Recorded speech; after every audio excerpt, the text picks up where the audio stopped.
எல்லாருக்கும் நமஸ்காரம். நான் நாமகிரி சௌந்தரராஜன். இன்றைக்கி சமையல் டிப்ஸில் என்ன பார்க்கலான்னா, இட்லி வந்து நம்ம ரவா இட்லி பண்ணுறோம் இல்லையா, அதே மாதிரி வெள்ளரிக்காய், சொரக்காய் அதெல்லாம் துருவி கூட இட்லி ரவைன்னு கிடைக்கும். அது வந்து எப்படின்னா, நம்ம அப்படி இல்லைன்னா கூட வீட்டில் வந்து அரிசியை களைஞ்சி கொஞ்சம் நேரம் நிழலே உணர்த்திட்டு அதை வந்து மிக்சியில் ரவை மாதிரி பிடிச்சி வச்சுக்கலாம். அதில் பண்ணினா ரொம்ப நல்லாயிருக்கும். என்ன பண்ணோன்னா, அந்த ரவையை வந்து கிடைக்கிறது இப்போ கடையிலலாம் இட்லி ரவைன்னு கிடைக்கிறது. அது வந்து அரிசியில் பண்ணதாக இருக்கும். நம்ம இந்த நார்மல் உப்புமா ரவையை நான் சொல்லலை. அந்த மாதிரி ரவை 2 டம்ளர் எடுத்துக்கோங்க. அதில் வந்து 1 கப்பு தயிர் விட்டுருங்க. விட்டுட்டு ஒரு வெள்ளரிக்காய் நல்லா தோலெலாம் சீவிட்டு அந்த கசப்பெல்லாம் எடுத்துகிட்டு அதை துருவி நல்லா கேரட் துருவுற மாதிரி அதை துருவி, கேரட் கூட சேர்த்து போடலாம்.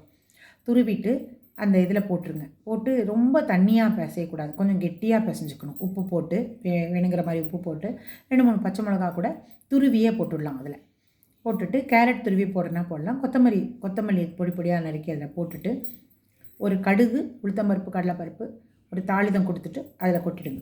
கொட்டி நல்லா கையில் பிசைஞ்சிட்டு நல்லா உருட்டுற மாதிரியே இருந்தால் கூட பரவாயில்ல. நீங்கள் உருட்டி இட்லி பானையில் வச்சு வேக வச்சாலும் நல்லாயிருக்கும், பிடி கொழுக்கட்டை மாதிரி.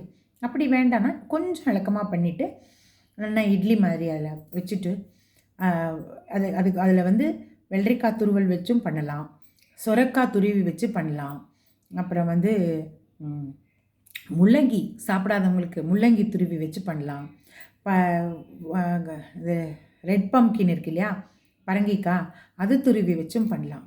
ரொம்ப பரங்கிக்காய் துருவி வச்சா வெல்லம் சேர்த்துட்டு உப்பு காரம் போடாமல் கொஞ்சமாக ஒரு சிட்டிக்கு உப்பு போடுங்க.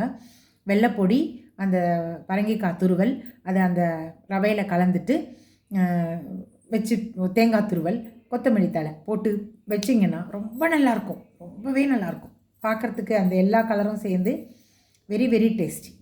பண்ணி பார்த்துட்டு எனக்கு லைக் பண்ணிவிட்டு சப்ஸ்கிரைப் பண்ணுங்கள், எனக்கு கமெண்ட் பண்ணுங்கள். தேங்க்யூ.